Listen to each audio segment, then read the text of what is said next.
Channel viewers எல்லாருக்கும் வணக்கம். இன்றைக்கி பார்த்தீங்கன்னா நான் என்னால் லைவ் ட்ரேடை என்னால் ரெக்கார்ட் பண்ண முடியல. ஏன்னா ஊரில் திருவிழா நடந்துகிட்டு இருக்கிறதால சவுண்டும் பக்கத்துலேயே தான் கோயிலெலாம் இருக்கிறதால பாட்டு சத்தலாம் அதிகமாக கேட்டுகிட்டே இருக்கிறதால ரெக்கார்ட் பண்ணுறது கொஞ்சம் கஷ்டம். ஸோ ட்ரேடிங்கும் நான் மொபைலில் தான் எடுத்துகிட்டு போய் வெளியே தான் நான் பண்ணேன், வீட்டில் உட்காந்து கூட பண்ணலை. ஸோ அதனால் என்னால் ரெக்கார்ட் பண்ண முடியல. பட் இன்றைக்கி அந்த ட்ரேடு என்ன ஸ்ட்ராட்டஜி படி நான் எடுத்தேன், இன்றைக்கி என்ன ப்ராஃபிட்டு இல்லை என்ன லாஸ்ன்றதை நான் அப்டேட் பண்ணணுன்ட்டு தான் இந்த வீடியோ நான் மேக் பண்ணுறேன். அதுவும் இல்லாமல் ட்ரேடிங் சைக்காலஜி பற்றி ஒரு நல்ல ஒரு இன்ஃபர்மேஷன் உங்கள் கூட ஷேர் பண்ணிக்கணும். ஒரு ட்ரேடை நம்ம எடுத்தோன்னா எந்தெந்த மாதிரியான அவுட்கம்லாம் வர்றதுக்கான சான்சஸ் இருக்குது, அதில் வந்து எந்த ஒரு அவுட்கம்மை நம்ம அவாய்ட் பண்ணிட்டோன்னா நல்ல ஒரு சக்ஸஸ்ஃபுல் ட்ரேடராக ஆகணுன்ற நம்மளோட ட்ரீமை நம்ம கிட்டத்தட்ட ரீச் பண்ணிட்டோன்னு அர்த்தம். ஸோ அந்த ஒரு விஷயத்தை மட்டும் அவாய்ட் பண்ணணும். அது என்னன்றதை நான் இந்த வீடியோ முடியறதுக்குள்ள நான் சொல்கிறேன். ஸோ இன்றைக்கி அந்த ட்ரேடு நான் என்ன கான்செப்ட் படி எடுத்தேன்னு பார்த்தீங்கன்னா, நான் லெவல் 2 கோர்ஸில் சொல்லிக் கொடுக்கக்கூடிய ஹல்க்கு டவுன் சைட் ஸ்ட்ராட்டஜி பக்கம் தான் நான் ட்ரேடு எடுத்தேன். இந்த கேண்டில் இருக்குல்ல 200 தாண்டி இந்த கேண்டில் க்ளோஸ் கொடுத்த உடனே 9:55 கேண்டில் க்ளோஸ் கொடுத்த உடனே என்ட்ரி எடுத்தேன். ஸ்டாப் லாஸ் டே ஹையில் நான் போட்டுக்கிட்டேன். கால் ஆப்ஷனை தான் நான் செல் பண்ணேன். ஸோ இதுதான் இன்றைக்கி நான் எடுத்த ட்ரேடு. இது என்ன ஆச்சுன்னா பார்த்தீங்கன்னா நான் சொன்னல 10 மணிக்கு என்ட்ரி எடுத்தேன். 11 மணிக்கெலாம் என்னோடய ஸ்டாப் லாஸ் தான் ஹிட் ஆகிடுச்சு. 2 லாட் தான் நான் போட்டேன். ஏன்னா ஸ்டாப் லாஸ் வந்து ரொம்ப பெருசாக இருந்துச்சு. ஸோ அதனால் 2 லாட் தான் நான் போட்டேன். நான் எப்பயுமே என்னோடய ரிஸ்க் பர் ட்ரேட் வந்து 10,000 இல்லை. ஸோ அதனால் 9,400 இன்றைக்கி லாஸ்ட்டில் தான் அந்த ட்ரேடு முடிஞ்சது. ஒரு 1 ஹவர்லேயே குயிக்காக வந்தது, ஸ்டாப் லாஸ் ஹிட் ஆகிடுச்சு. அதே போல் நான் ஏன்னா ரிஸ்க் மேனேஜ்மெண்ட் கண்டிப்பாக எல்லாருக்குமே தெரிஞ்சிருக்கணும். ரிஸ்க் மேனேஜ்மெண்ட் பற்றி அவேர்னஸ் வந்துட்டாவே மார்க்கெட்டில் ஜெயிச்சிடலாம். ஸோ அதனால தான் நான் எல்லா வீடியோலையுமே நான் சொல்கிறது, எவ்வளோ லாட் ஏன் இந்த 50 குவான்டிட்டி தான் நான் போட்டேன், அதிகமாக ஏன் போடலைன்றதை உங்களுக்கு சொல்லணும்ல. ஸோ அதை நீங்கள் கற்றுக்கிட்டாவே நீங்கள் நல்ல ஒரு ட்ரேடராக வர்றதுக்கு கிட்ட நெருங்கிட்டீங்கன்னு அர்த்தம். அதனால தான் இந்த சார்ட்டை நான் எடுத்துக்கிறேன். எந்த கேண்டிலில் நான் என்ட்ரி எடுத்தேன்னா 39,200 கால் ஆப்ஷனை தான் நான் செல் பண்ணேன். என்ட்ரி எடுத்த கேண்டில் வந்து 9:55 கேண்டில். ஸோ இதோட க்ளோஸ் என்ன வருதுன்னு பாருங்கள், 353 வருது. ஸ்டாப் லாஸ் வந்து இந்த டே ஹையில் வச்சுருப்பேன், ஃபஸ்ட்டு கேண்டிலோட ஹையில். அது வந்து பார்த்திங்கன்னா 540. 350லேருந்து 540, 550னே வச்சுக்கிட்டா கூட ஒரு 200 பாயிண்ட்ஸ் வருது. அப்போ என்னோடய ஸ்டாப் லாஸ் வந்து 10,000. 10,000 டிவைடட் பை இந்த 190ன்னு போடுவோம். 10.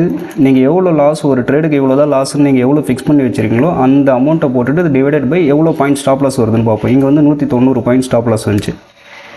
ஸோ அப்போ நான் வந்து 52 குவான்டிட்டி போடலாம். அதனால தான் நான் 50 குவான்டிட்டி தான் நான் போட்டேன். 50 குவான்டிட்டி தான் நான் செல் பண்ணேன். 2 லாட்டு தான். இதுக்கு வந்து பணம் என்கிட்ட இருந்ததால் எஜ்டு பொசிஷன் எதுவும் எடுக்கல. 2 லாட்டு தானே, நான் அதனால் நேக்கடாகவே நான் செல் பண்ணிட்டேன். 39,200 கால் ஆப்ஷனில் தான் நான் செல் பண்ணேன். ஸ்டாப் லாஸ் 540 to 535 வச்சுருந்தேன் எஸ்எல் ஆர்டரு. ஸோ அதுதான் ஹிட் ஆகிடுச்சு உடனே 1 ஹவர்லேயே போயிட்டு. இந்த கேண்டில் போயிருக்குல்ல, இங்கே பயங்கர ஒரு மூமெண்டம், அப்சைட் மூமெண்டம் போச்சு இல்லை, இந்த கேண்டிலே போய்ட்டு என்னோட ஸ்டாப் லாஸ் ஹிட் ஆகிடுச்சு. ஏன்னா இன்றைக்கி இந்தியா விக்ஸ் வேறு ரொம்ப அதிகமாக இருந்துச்சு. இந்தியா விக்ஸ் வந்து கிட்டத்தட்ட 12%, 14% இன்க்ரீஸ் ஆகி ட்ரேட் ஆகிட்டு இருந்துச்சு. அதனால் வாலட்டிலிட்டி அதிகமாக இருந்ததால் ஆப்ஷன் செல்லிங்கே இருந்தாலும் என்னதான் நம்மளுக்கு இங்கே வந்து ஸ்டாப் லாஸே இங்கே ஸ்டாப் லாஸ் லைனே தொடரலனாலும் இன்றைக்கி வாலட்டிலிட்டி அதிகமாக இருந்ததால் ஆப்ஷன் செல்லிங்கே பண்ணியிருந்தாலும் அது நான் கொஞ்சம் அடுத்த மணியாக பண்ணுறல. அவுட் ஆஃப் த மணிலாம் பண்ணியிருந்தால் கண்டிப்பாக ஸ்டாப் லாஸ் ஹிட்டே ஆகியிருக்காது. ஹிட்டு ஆகலை. நான் அடுத்த மணியை பண்ணதால் என்னோடய ஸ்டாப் லாஸ் போய்ட்டு இங்கே என்ன தான் ஸ்டாப் லாஸே இங்கே ஸ்பாட் சார்ட்டில் அடிக்கலனாலும் என்னோடய ஆப்ஷன் சார்ட்டில் போட்டு என்னோடய ஸ்டாப் லாஸ் ஹிட் ஆகிடுச்சு. ஸோ அதனால் நான் அந்த ட்ரேடை அதோடு முடிச்சுட்டு அதுக்கப்புறம் நான் வேறு எந்த ட்ரேடும் எடுக்கல. அந்த ஒரு லாஸை மட்டும் புக் பண்ணிவிட்டு நீங்கள் மூடி வச்சுட்டு நான் வந்துட்டேன். ஏன்னா ஊரில் திருவிழா நடந்துகிட்டு இருக்கிறதால நைட்டெல்லாம் தூக்கம் சரியாக தூங்க முடியாது. சும்மா சாமி கூட வருவோம்ல, ஊர் சுற்றிட்டுருப்போம். ஏன்னா இந்த திருவிழாக்கு இந்த 2-3 நாளைக்கு தான் எந்த டைமுக்கு வேணால் ஊரில் எங்கே வேணால் சுற்றிட்டுருக்கலாம். அதுக்கப்புறம்லாம் நினச்சா நாமளே அந்த மாதிரிலாம் சுற்ற முடியாதுல்ல. வெளியூருக்கு போனவங்க எல்லாமே திருவிழாக்கு தான் ஊருக்கு வருவாங்க. ஊரே பயங்கர கூட்டமாக, பயங்கர நிறையா எல்லாருமே வந்துடுவாங்க. வெளியே போன பசங்க, வேலைக்கு போனவங்க எல்லாருமே வந்துடுவாங்க. வெளியே போன சொந்தக்காரங்க, எங்கெங்கேயோ போயிட்டு புழைக்க போனவங்க எல்லாருமே திருவிழாவில் தான் ஒன்று சேருவாங்க. ஸோ அதனால் ஒரு 2-3 நாள் ஜாலியாக அப்படியே ஊர் சுற்றிட்டு கரகாட்டெல்லாம் வைப்பாங்க, சாமி கூட வந்துட்டு இப்படி தான் இருந்துகிட்ருப்போம். சரியாக தூக்கம் இல்லை. அதனால் ஸ்டாப் லாஸ் அடிச்சோடனே நாங்கள் கம்முன்னு போயிட்டு தூங்கிட்டேன். இப்போ தூங்கினா தான் நைட்டில் திரும்ப ஊர் சுற்ற முடியும். அதனால தான். மற்றபடி ட்ரேடு தானே, நம்ம என்ன கரெக்டாக என்ட்ரி பார்த்து எடுத்து போட்டு விட்டோம்னா ஸ்டாப் லாஸ் போட்டு விட்டா அது ஒன்றும் பிரச்சனை இல்லை. மொபைலில் வச்சு அப்போ ட்ராக் பண்ணிக்கலாம். அப்படி தான் பண்ணேன். ஸ்டாப் லாஸ் அடிச்சதால் நம்ம போய்ட்டு கம்முன்னு தூங்கிட்டேன். ஸோ இன்றைக்கி பார்த்திங்கன்னா இந்த 1% லாஸில் தான் முடிஞ்சுது. வெள்ளிக்கிழமை பார்த்திங்கன்னா ஒரு வி ஷேப் வந்துச்சு. அதில் கூட பரவாயில்ல, 1000 ரூபா ப்ராஃபிட்டில் முடிச்சாச்சு. இன்றைக்கி பார்த்திங்கன்னா ஒரு டபிள்யூ மாதிரி வந்திருக்கு. ஸோ இதில் 1% வேறு வழி கிடையாது, லாஸை கொடுத்து தான் ஆகணும். இது அன்எக்ஸ்பெக்டடாக குயிக்காக போய்ட்டு ஸ்டாப் லாஸ் அடிச்சிச்சு. இதில் ஒன்றும் பண்ண முடியாது. ஸோ இந்த மாதிரி ஸ்டாப் லாஸ் ட்ரேட்ஸை நம்ம கொடுத்து தான் ஆகணும். அதை கொடுக்கலனா உங்களுக்கு பிரச்சனை. இதில் ஸ்டாப் லாஸை கொடுக்கலனா பெரிய பிரச்சனை நீங்கள் மாட்ட போகிறீங்கன்னு அர்த்தம். என்ன பண்ணுவாங்க, இங்கே டவுன் சைடு தானே வருது, சரி ஓகே நீங்கள் டவுன் தான் போகும், இந்தியா விக்ஸ்லாம் பயங்கரமாக ஆயிடுச்சு, அப்போ டவுன் தான் அப்படின்னு சொல்லி டவுன் எடுப்பாங்க. உடனே என்ன பண்ணணும், அது அப் சைடு போய்ட்டு ஸ்டாப் லாஸ் ஹிட் ஆகும். அப் சைடு போய் ஸ்டாப் லாஸ் ஹிட் ஆகுனா என்ன பண்ணுவாங்க, ஐயோ அப் சைடு திரும்ப ஆரம்பிச்சிச்சு, உடனே போடு அப் சைடை போட்டு அந்த லாஸை ரெக்கவர் பண்ணிவிடுவோம்னு சொல்லிட்டு அப் சைடு இந்த ஏரியாவில் போடுவாங்க. அந்த ஏரியாவில் நல்லா ஹையில் போயிட்டு ஸ்டாப் லாஸ் வச்சுன்னா அப் சைடு போட்டால் அங்கேருந்து உடனே ஒரு கீழே டவுனு, திரும்ப அது ஒரு லாஸ், அந்த லாஸை புக் பண்ணிவிட்டு திரும்ப டவுன் சைடு போடுவாங்க. டவுன் சைடு போட்டோன்னா அது கொஞ்சம் நேரம் அப்படியே சைடே சேர்ந்து திரும்ப மேலேயே போயிடுச்சு.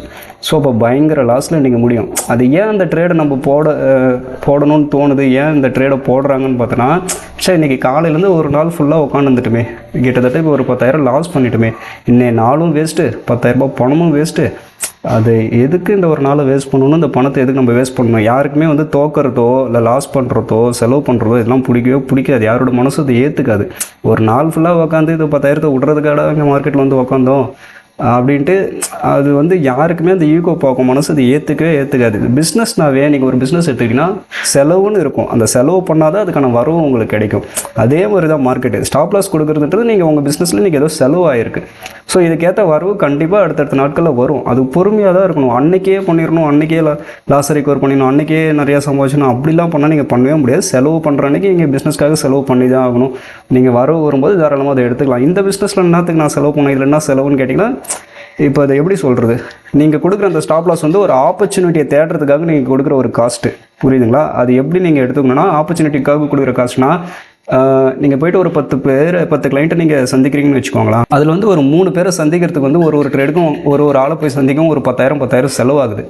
ஓகேங்களா? அப்போ என்ன பண்ணுவீங்க, 10 பேரை சந்தித்து அந்த 10 பேருமே உங்கள்கிட்ட பிஸ்னஸ் பண்ணிட மாட்டாங்க. ஒரு 3-4 பேர் வந்து உங்களுக்கு பிஸ்னஸ் பண்ணாமல் உங்களை ஏமாற்றத்துலாம் முடியும். அப்போ வந்து ஒரு ஆளை போய் சந்திக்கணும்னா ஒரு 10,000 செலவாகுது. அப்போ 3 பேர் 4 பேர் சந்திச்சா 30,000-40,000 செலவாகும் தான்.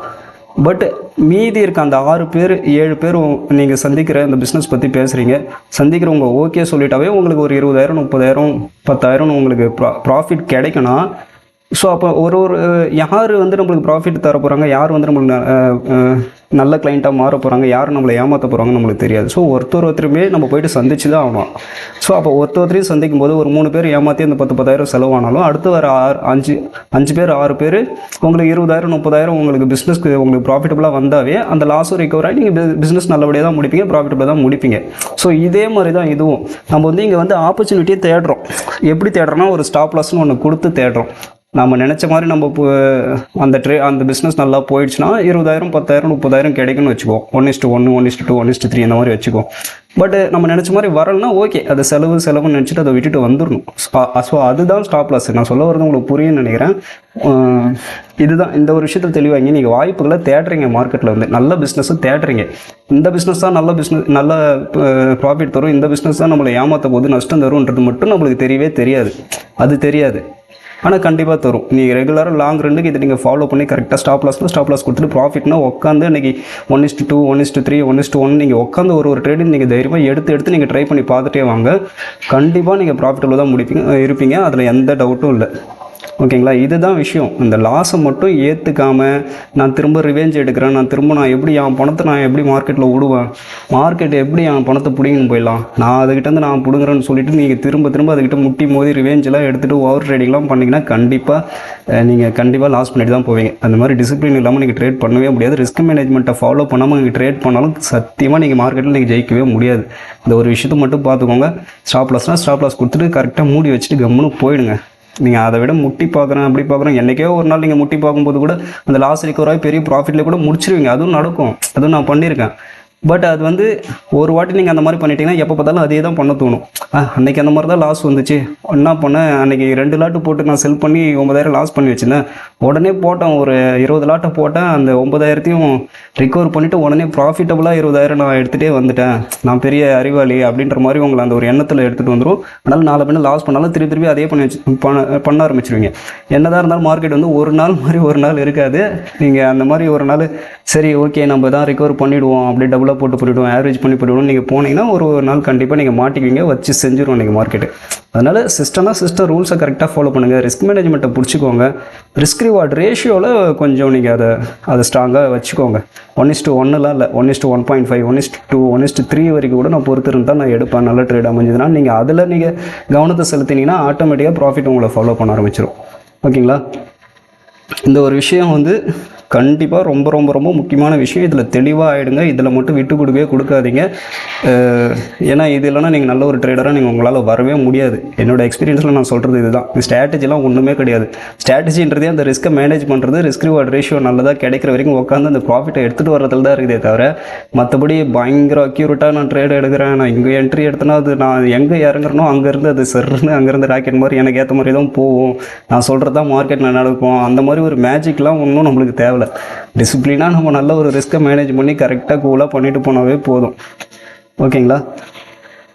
ஸோ அதான் இன்றைக்கி பார்த்தீங்கன்னா இப்போ என்கிட்ட தான் 5 லட்சம் பணம் இருக்குது. நான் நினச்சா ஆப்ஷன் பையிங்கில் போடலாம்ல, 20 லாட் 30 லாட் கூட போடலாம். நான் 2 லாட்டை செல் பண்ணி வச்சுட்டு உட்காந்துருக்கேன். ஏன்னா ஸ்டாப் லாஸ் பெருசாக இருக்குது, நம்ம ஒன்றுமே பண்ண முடியாது. 200 பாயிண்ட் ஸ்டாப் லாஸுக்கு போய்ட்டு என்ன பண்ண முடியும்?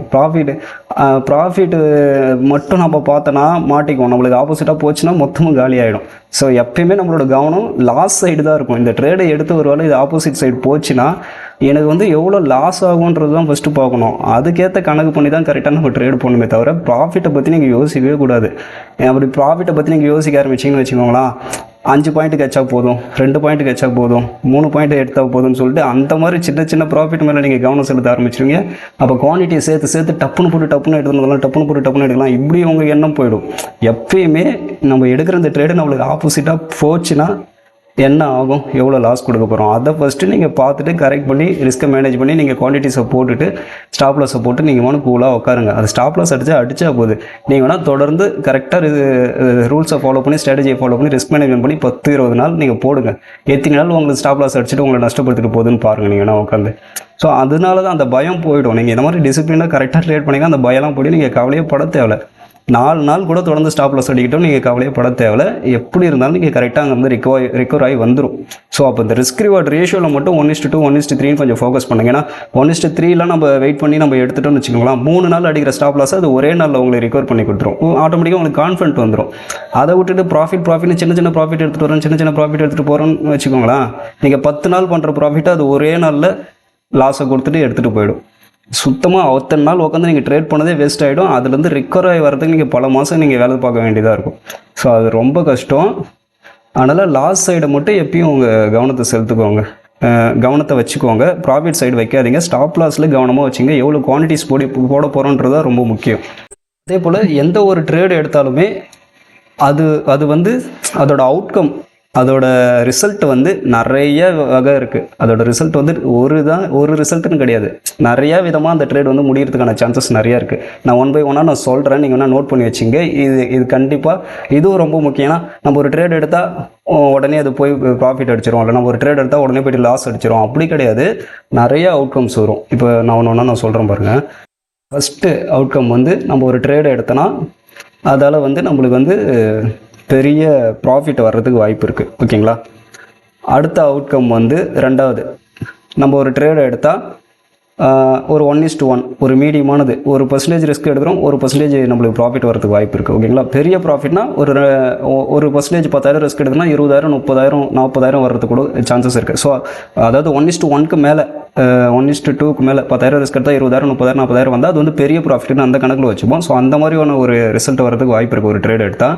அதுக்கப்புறம் ரெண்டாவது நம்ம 1% ரிஸ்க் எடுக்கிறோம்னா 10,000 எடுக்கிறோம்னா 10,000 கிடைக்கிறதுக்கு வாய்ப்பு இருக்குது. ஸோ இது ஒரு மீடியமான ஒரு ப்ராஃபிட். அதை விட சின்ன ப்ராஃபிட் வர்றதுக்கு வாய்ப்பு இருக்குது. மூணாவதாக சொல்கிறது சின்ன ப்ராஃபிட்னா 10,000 ரிஸ்க் எடுத்து பண்ணுவோம், நாள் ஃபுல்லாக உட்காந்து பார்ப்போம், ஒன்றும் பண்ண முடியாது. ஒரு 3,000, 4,000, 2,000 இல்லை 1,000 இந்த மாதிரி சின்ன ப்ராஃபிட்டில் முடிக்கிறது கூட அந்த ட்ரேடு முடிகிறதுக்கான சான்சஸ் நிறையா இருக்குது. அதுக்கப்புறம் நாலாவதாக இருக்கிறது பிரேக் ஈவன்னா நீங்கள் என்ட்ரி எடுத்திருப்பீங்க, ஸ்டாப் லாஸை போட்டிருப்பீங்க, டார்கெட் போச்சுன்னா புக் பண்ணலான்னு பார்ப்பீங்க, அது மேலேயும் போவோம் கீழேயும் போவோம், அப்படியே பிரேக் ஈவன்லேயே அன்றைக்கி முடிஞ்சிடும். அன்றைக்கி ப்ராஃபிட்டும் கிடையாது, லாஸும் கிடையாது, 0ல் முடியும். ஸோ இதுதான் இன்னொரு 4வது அவுட்கம். இதுதான். ஓகேங்களா? இது வரைக்கும் நான் சொன்ன அவுட்கம் எல்லாமே ஓகே தான். இதுக்கப்புறம் நம்ம இப்போ லாஸ் சைடு பார்ப்போம். அதுக்கப்புறம் அஞ்சாவதாக இருக்க அவுட்கம் சின்ன லாஸ். 10,000 ரிஸ்க் எடுத்தோம், பட் மார்க்கெட் அன்றைக்கி நம்ம ட்ரேடு முடிக்கும் போது பார்த்தீங்கன்னா -1,000, -2,000, -3000 அந்த மாதிரி லாஸில் முடியும். அது வந்து சின்ன லாஸில் முடியும். ஃபுல் லாஸ் நம்ம ஸ்டாப் லாஸ் கொடுத்துருக்க மாட்டோம், பட் ஒரு சின்ன லாஸில் முடியும்.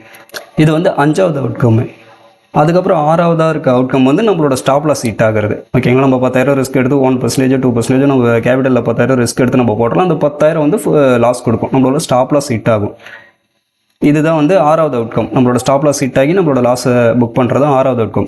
இது எல்லாத்தையும் விட இந்த எல்லாமே ஓகே தான். ஓகேங்களா, இது எல்லாமே இருக்கலாம், எல்லாமே அக்செப்டபிள். இது எல்லாத்தையுமே நீங்கள் கொடுத்தீங்கன்னா நீங்கள் உங்களுக்கு எந்த பிரச்சனையும் கிடையாது. இப்போ கடைசியாக சொல்கிறோம் பார்த்தீங்களா ஒரு அவுட்கம், இதை நீங்கள் பண்ணிங்கன்னா மார்க்கெட்டில் ஜெயிக்க முடியாது. நீங்கள் ட்ரேடராக நீங்கள் வர்றது ரொம்ப கஷ்டம். ஸோ இந்த ஒரு விஷயம் நம்ம சொல்ல போகிற இப்போ இந்த ஒரு விஷயத்தை மட்டும் நீங்கள் ட்ரேடிங்கில் அவாய்ட் பண்ணிட்டீங்கன்னாவே நீங்கள் வந்துட்டீங்கன்னு அர்த்தம், நீங்கள் ஜெயிச்சிட்டிங்கன்னு அர்த்தம் ட்ரேடிங்கில். அப்போ அந்த 7வதான அவுட்கம் என்னென்னா, ஸ்டாப் லாஸ் ஸ்ட்ரிக்டாக அன்றைக்கி ஒரு ட்ரேட் எடுக்கிறீங்க, 10,000 லாஸ் ஆகுதுன்னு லாஸை கொடுத்துட்டீங்க, டப்புன்னு போய் ஸ்டாப் லாஸ் அடிச்சிச்சுன்னு வச்சுக்கோங்களேன், அதை அப்படியே மூடி வச்சுட்டு ஓகே இன்றைக்கி ட்ரேடு முடிஞ்சிச்சு நாளைக்கு பார்த்துக்கலான்னு மூடி வச்சுட்டு போயிட்டீங்கன்னா ஓகே. அப்படி போகாமல் என்னடா இது இன்றைக்கி ஃபுல்லாக உட்காந்துருந்தோம் ஒரு 10,000 லாஸ் ஆகிடுச்சு, இதை ஏன் உடனே நம்ம ஒரு 2 குவான்டிட்டி போட்டு இப்போ செல் அடிச்சு இந்த 10,000 லாஸ் கொடுத்தோம், 2ன்றது ஒரு 20 லாட்டாக போட்டு ஒரு 5 பாயிண்ட் நம்ம டப்புன்னு ஆப்போசிட்டில் எடுத்துட்டா கூட இந்த லாஸை ரெக்கவர் பண்ணிட்டு போயிடலாமேன்னு சொல்லிட்டு அந்த ஒரு யோசிக்க தோணும் வரும் உங்களுக்கு. அந்த 1 பாயிண்ட் எடுக்கிறோம், 2 பாயிண்ட் எடுக்கிறேன், 5 பாயிண்ட் எடுத்துகிட்டு போயிடலாம், 4 பாயிண்ட் எடுத்துகிட்டு போயிடலான்ட்டு நீங்கள் அவசரத்தில் டப்புன்னு குவான்டிட்டிஸை இன்க்ரீஸ் பண்ணி அடிப்பீங்க பாரு ஒரு ஆர்டர். அதுதான் தப்பு. இங்கே 10,000 லாஸில் முடிய வேண்டியது அன்றைக்கி உங்களுக்கு பார்த்தீங்கன்னா 40,000 50,000 1 லட்சம் 2 லட்சம் அன்றைக்கி லாஸில் முடிஞ்சால் கூட ஆச்சரியப்படுறதுக்கே இல்லை. இது கண்டிப்பாக நிறைய பேருக்கு நடந்திருக்கும். ஸோ அப்போ இந்த 7வதாக இருக்கிறது 7ன்றது 7.5ன்னு வச்சுக்கோங்க. உங்களுக்கு 7வதாக நான் சொல்கிறேன், இந்த அவுட்கம்மை நீங்கள் உற்பத்தி பண்ணிட்டீங்க உங்கள் ட்ரேடில், உங்களுக்கு 7.5ன்னு அர்த்தம். ஓகேங்களா, இப்போ இந்த 6 ஓகேங்க, ட்ரேடிங்னா அப்படி தான். இன்னும் ஒரு நல்ல ஒரு ட்ரேடருக்கு இந்த 6 ஏற்கனவே சொன்ன 6 அவுட்கமும் வரலாம், தப்பு இல்லை. நீங்கள் உங்களை ஒன்றும் பண்ணாது, நீங்கள் மனு கரெக்டாக டிசிப்ளினாக நீங்கள் ஸ்ட்ராட்டஜிக்கலாக நீங்கள் ட்ரேட் பண்ணிவிட்டு ரிஸ்க் மேனேஜ்மெண்ட் பண்ணிவிட்டு இந்த 6 அவுட்கம்மை நீங்கள் எடுத்துகிட்டே இருந்தீங்கன்னா கண்டிப்பாக ப்ராஃபிட்டபுளாக வருவீங்க. 7வதாக சொன்னோம் பார்த்தீங்களா, இப்போ இது என்ன காரணம், இந்த லாஸை நான் கொடுக்க மாட்டேன், நான் எப்படியே ரெக்கவர் பண்ணணும். என்ன இப்போ 4 பாயிண்ட் 5 பாயிண்ட் ஒரு 20-30 லாட் போட்டு பிடிச்சேன்னா அந்த லாஸை ரெக்கவர் பண்ணிட்டு நான் வந்துடுவேன். நான் ஏன் இன்றைக்கி ஒரு நாள் வேஸ்ட் பண்ணிவிட்டு நான் இன்றைக்கி போகணும், என் காசையும் நான் கொடுத்துட்டுன்னு சொல்லிட்டு நீங்கள் அந்த மாதிரி ஒரு ரிவெஞ்ச் எடுப்பீங்க பார்த்தீங்களா. மார்க்கெட்டுக்கிட்ட போயிட்டு பழி வாங்குறேன், நான் மார்க்கெட்லேருந்து என் பணத்தை நான் பிடிங்கன்னு வரேன்னு சொல்லிட்டு நீங்கள் போய் ஒரு ரிவெஞ்ச் ட்ரேடு ஓவர் ட்ரேடு பண்ணுவீங்க பாருங்கள். அதுதான் உங்களுக்கு எல்லா பிரச்சனையும் எடுத்தாந்து விட்டுரும். 10 நாள் 20 நாள் டிசிப்ளினாக கரெக்டாக ட்ரேட் பண்ணி நல்லா வருவீங்க. என்ன ஒரு 2 நாள் 3 நாள் தொடர்ந்து ஸ்டாப் லாஸ் அடிக்கும். அந்த மாதிரி டைமில் நீங்கள் டப்புன்னு உங்கள் மைண்டு மாதிரி திரும்ப ஓவர் ட்ரேட் பண்ண ஆரம்பிச்சிருவீங்க. ரிஸ்க் மேனேஜ்மெண்ட்டை சுத்தமாக விட்டுருவீங்க. ஏன்னா நீங்கள் 20-30 லாட்லாம் எடுத்திங்கன்னா இப்போ நீங்கள் ரிஸ்க் மேனேஜ்மெண்ட்டை நீங்கள் கவனிக்கலை, நீங்கள் ஃபாலோ பண்ணலைன்னு அர்த்தம். ஏன்னா ரிஸ்க் மேனேஜ்மெண்ட்டெல்லாம் பார்த்தா இப்போ அந்த லாஸை ரெக்கவர் பண்ணிவிட்டு உடனே நிறைய சம்பாதிக்க முடியாது. இஷ்டத்துக்கு அடிச்சு விட்டால் தான் 5 பாயிண்ட் 4 பாயிண்ட் பிடிச்சிட்டு வெளியே வர மாதிரி பண்ணால் தான் உங்களால் ப்ராஃபிட் பண்ண முடியும்னு சொல்லிட்டு அந்த மாதிரி நீங்கள் பண்ண ஆரம்பிச்சிருங்க. ஸோ இந்த 7வதாக இருக்க இந்த 7.5 மட்டும் நீங்கள் தவிர்த்துருங்க மார்க்கெட்டில். மீதி இருக்க 6 அவுட்கம் ஓகே தான். நம்ம ஸ்டாப் லாஸ் அடிக்கலாம், பெரிய ப்ராஃபிட் போகலாம், சின்ன ப்ராஃபிட் போகலாம், பிரேக் ஈவன் வரலாம், சின்ன லாஸில் முடியலாம், ஸ்டாப் லாஸ் அடிக்கலாம், இது எல்லாம் ஓகே. நீங்களாக போயிட்டு இன்னும் லாஸை பெருசாக கேட்குறீங்க பார்த்தீங்களா, அந்த ஒரு விஷயத்தை மட்டும் தவிர்த்துருங்க. பெரிய லாஸ் மட்டும் என்றைக்கு கொடுக்கக்கூடாது. ஓரளவுக்கு நான் இந்த வீடியோவில் உங்கள்கிட்ட ஷேர் பண்ணிக்கணும்னு நினச்ச எல்லா விஷயத்தையும் நான் தெளிவாக நான் சொல்லிட்டேன்னு நினைக்கிறேன். கண்டிப்பாக நான் சொன்ன இந்த விஷயங்கள்லாம் நீங்கள் கொஞ்சம் யோசிச்சு பாருங்கள். இந்த ஒரு விஷயத்தில் தெளிவாகிக்கோங்க, இதை ஸ்ட்ரிக்டாக ஃபாலோ பண்ணிக்கோங்க. நீங்களும் ஒரு நல்ல ஒரு ட்ரேடராக வர்றதுக்கு என்னோட அட்வான்ஸ் வாழ்த்துக்களை நான் தெரிவிச்சுக்கிறேன். இந்த வீடியோவில் உங்களுக்கு பயனுள்ள தகவல் கிடைச்சிருந்தா மறக்காமல் நம்ம வீடியோஸ் எல்லாம் போயிட்டு இன்னும் நிறையா வீடியோஸ் நான் பண்ணிட்டு அதெல்லாம் பாருங்கள். நம்ம சேனலை சப்ஸ்கிரைப் பண்ணுங்கள், வீடியோவுக்கு லைக் பண்ணுங்கள். உங்களுக்கு உங்களோட ஃப்ரெண்ட்ஸ் யாருக்காச்சும் இது தேவைப்படுச்சுன்னா கண்டிப்பாக இதை ஷேர் பண்ணுங்கள். மீண்டும் அடுத்த ஒரு வீடியோவில் நல்ல ஒரு பதிவோடு நான் உங்கள் எல்லாரையும் சந்திக்கிறேன். தேங்க்யூ.